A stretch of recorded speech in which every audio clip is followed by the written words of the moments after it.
La matinale d'Europe 1, 6h30, 9h. Thomas Soto.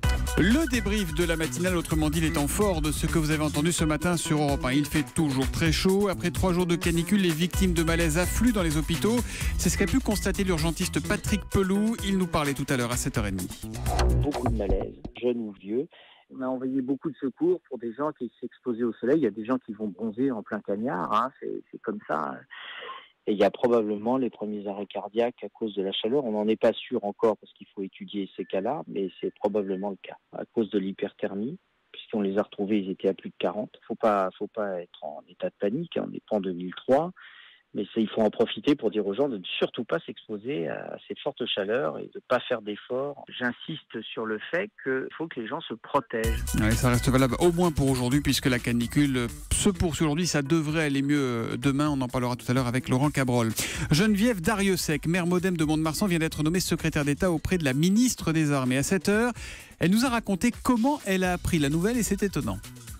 Je l'ai apprise à la télévision, mais bon, j'avais rencontré quand même le Premier ministre dans l'après-midi. Je suis arrivée pour m'inscrire à l'Assemblée nationale. Je venais pour la journée. Eh bien, je reste à Paris et je repartirai dans mes Landes quand j'en aurai la possibilité. Et je ne sais pas encore quand, mais ce qui est important, c'est de se mettre rapidement au travail pour réussir. Alors, on vous a pas mal parlé des nouvelles femmes ministres ce matin. Eh bien, Pascaline sur Twitter nous met un petit tacle, comme on dit. Arrêtez de terminer le CV des ministres femmes en donnant leur nombre d'enfants, s'il vous plaît, pitié.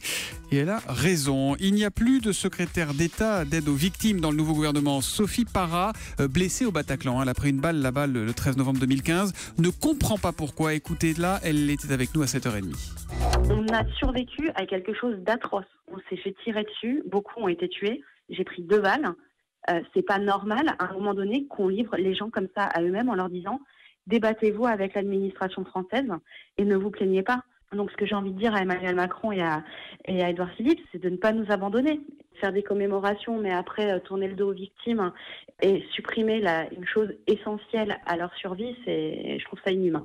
Pourquoi il n'y a plus de secrétaire d'État aux victimes ? J'ai posé la question tout à l'heure à Gérard Collomb qui n'a pas donné de réponse très convaincante, en tout cas pour Sophie Para qui a répondu OK. Donc Gérard Collomb, je vous ai entendu, vraiment désolé de n'être qu'une problématique pour vous. Nous vous en parlions à 6h45 dans le kiosque d'Europe 1. Le secrétaire général de l'Élysée, Alexis Kohler, a présenté hier soir la nouvelle équipe gouvernementale avec un petit bonus, un petit lapsus.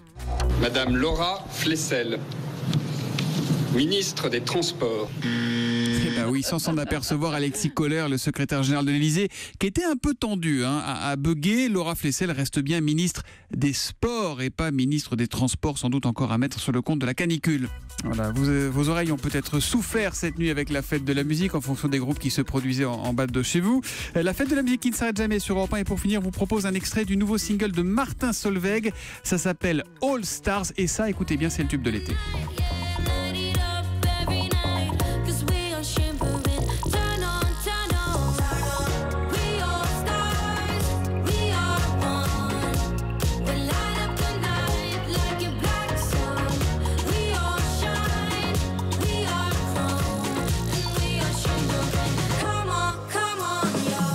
All Stars, signé Martin Solveig. Pour finir en beauté, le débrief et la fête de la musique.